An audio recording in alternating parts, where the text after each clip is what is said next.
con nosotros Daniela Pacheco, colaboradora de Milenio, colombiana, radicada en México. Daniela, muy buenas tardes. Buenas tardes, Mario. Es un gusto estar aquí contigo y tu auditorio. Oye, preocupante esto, ¿no? Ya que ni siquiera tengan intermediarios, que sea una forma, digamos, más fácil para operar de estos cárteles que, pues, trasiegan la droga de Colombia hacia nuestro país, Daniela. Sí, es bastante preocupante y tiene que ver, digamos, con la transformación que han tenido los cárteles colombianos y la aparición de los cárteles mexicanos. La Defensoría de en Colombia alertas de que filiales de los cárteles más grandes y poderosos de México ya estaban activas en suelo colombiano. Hasta enero del 2023 hay más o menos 40 ciudadanos mexicanos presos en Colombia por el delito del narcotráfico. ¿Cómo se ha venido dando esto? Grupos como los cárteles de Sinaloa y Jalisco Nueva Generación forjaron en su momento alianzas con sus pares colombianos, como el Ejército de Liberación Nacional, el ELN, que hoy está, digamos, afrontando en medio de un proceso de paz con el gobierno colombiano.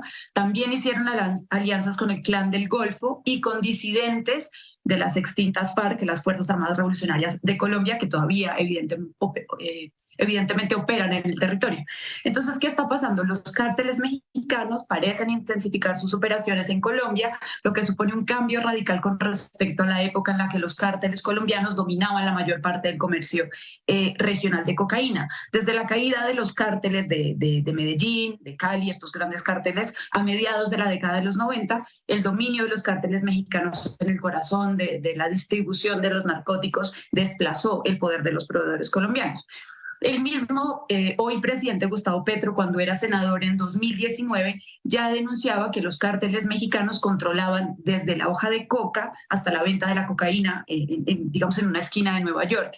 Y inclusive consideraba en ese momento, ya en el 2019, que tenían mucho más poder que lo que tuvo en su momento Pablo Escobar o Carlos Castaño, que era el jefe de las AUC. Ahora, en estas últimas semanas se da la detención y la posterior extradición de Dairo Antonio Úsuga, más conocido como alias Otoniel, que es el jefe del Clan del Golfo, y muy seguramente va a ser el último arresto de un capo de su talla. La salida de Otoniel nos deja detrás como un paisaje criminal transformado. Entonces, en lugar de cárteles jerárquicos e integrados verticalmente, como bien lo señala la investigación de Milenio, el panorama criminal actual de Colombia es cada vez más horizontal y más fragmentado, con distintos actores que controlan, digamos, las ramificaciones del tráfico de cocaína, desde el cultivo inicial de la coca hasta el transporte nacional y la posterior exportación de la droga.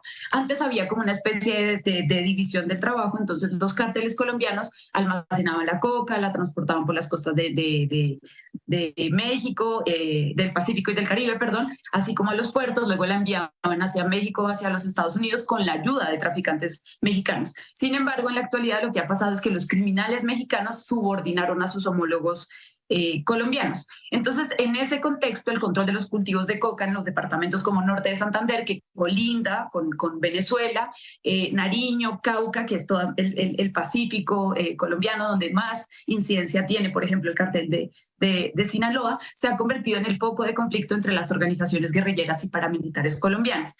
A eso se suma que parece que los narcotraficantes mexicanos suelen pagar a los proveedores colombianos con armas de alta calidad para pues digamos, para sus actividades ilícitas en Colombia, lo que les garantiza que no tengan que hacer grandes movimientos de dinero al pasar las fronteras, digamos, legitimando muchísimo más la investigación que hace Milenio al respecto del funcionamiento de estos cárteles de manera tan fragmentada en varios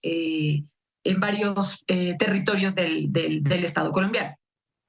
Daniela, incluso la Defensoría del Pueblo de Colombia, que es, digamos, derechos humanos allá, emitió también una alerta por la presencia de los cárteles mexicanos en Colombia.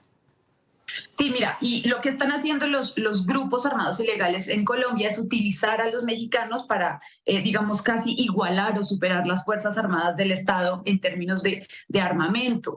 Y ahí existe una gran preocupación, y es que eso en el futuro podría tener pues, serias implicaciones como el aumento de las hostilidades, el aumento de la violencia, que hoy, después de que se cumple un año del gobierno del presidente Gustavo Petro, todavía sigue siendo un pendiente para el gobierno colombiano. Digamos, la violencia no ha ido disminuyendo con el paso del tiempo, más bien todas estas disidencias, por ejemplo, que quedaron del proceso de paz con las FARC, el diálogo de paz que se está llevando a cabo con el ELN. Aquí hay una cosa que hay que resaltar, y es que el Ejército de Liberación Nacional, que tiene relación, por ejemplo, con el cártel de Sinaloa, opera de manera muy fragmentada en el territorio. No es una organización horizontal con unas cabezas muy establecidas y frentes que toman órdenes, sino más bien responde a frentes que se van fortaleciendo en cada uno de los territorios con cabezas que operan a manera muchísimo más local. Eso le da facilidades a los cárteles mexicanos de poder hacer sus actividades, digamos, de manera casi desapercibida,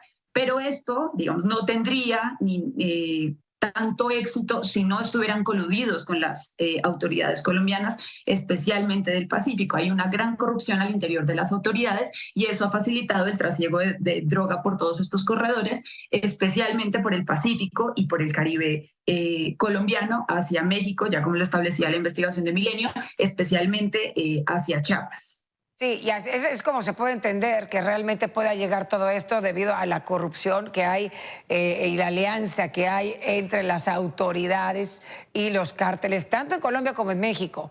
Gustavo Petro, ya un año, bien lo dices, Daniela, ¿qué estrategia se ve? Había él señalado que había bajado incluso la exportación o el trasiego de cocaína hacia los Estados Unidos, dado que en Estados Unidos se había incrementado el consumo de drogas sintéticas como el fentanilo. Mira, si tú revisas los resultados del gobierno de Gustavo Petro, por ejemplo, en el tema de la incautación de cocaína, en solamente del 2022 al 2023, que es el año de gobierno que tiene Gustavo Petro, se ha incautado mucho más de lo que se incautó en el gobierno en los 4 años de su antecesor, Iván Duque. Iván Duque reporta 667 más o menos toneladas de cocaína incautadas, y el gobierno de Gustavo Petro a un año, digamos, ha incautado 871. Sin embargo, el gobierno de Gustavo Petro ha dado un vuelco en la lucha contra las drogas, muy apoyada por los Estados Unidos en gobiernos anteriores de Colombia. Y digamos, el presidente se propone, inclusive desde la propia campaña política que lo lleva al poder, ir tras las organizaciones criminales y dejar de criminalizar al campesino, que de una u otra manera se ve obligado a tener que sembrar coca, raspar coca, como se dice comúnmente en Colombia. Colombia es desde hace años el principal productor mundial de hoja de coca, la materia prima de la cocaína, y ha alcanzado inclusive récords en el terreno dedicado a estos narcocultivos. Durante el gobierno anterior del expresidente Iván Duque se duplicó la producción de cocaína en Colombia. Así que el presidente Gustavo Petro decide que si continuamos en ese camino con esta lucha antidrogas fallida, pues la situación ha demostrado que no ha cambiado para nada el panorama antidrogas. Inclusive parte de la reunión que va a sostener el presidente Andrés Manuel López Obrador con Gustavo Petro tiene que ver con esta estrategia regional que se desea implementar para la lucha contra las drogas. Colombia solo no va a poder terminar con este problema si no se le unen, por ejemplo, países como México o países como Centroamérica, que están involucrados en el trasiego de droga. Así que este es un vuelco en la política a la que estaba acostumbrada Colombia en esta materia, y que sin duda alguna sigue constituyendo uno de los principales problemas del territorio colombiano, no solamente por el consumo, sino por la violencia que genera el desarrollo del negocio del narcotráfico en Colombia hacia otros países. Daniela Pacheco, colaboradora colombiana en nuestro país, gracias por esta charla y bueno, estaremos por supuesto charlando más adelante si es posible después de esta publicación hoy de Milenio y si hay alguna reacción ante ello. Gracias, Daniela. No, gracias a ti, Mario. Buena tarde. Buenas tardes.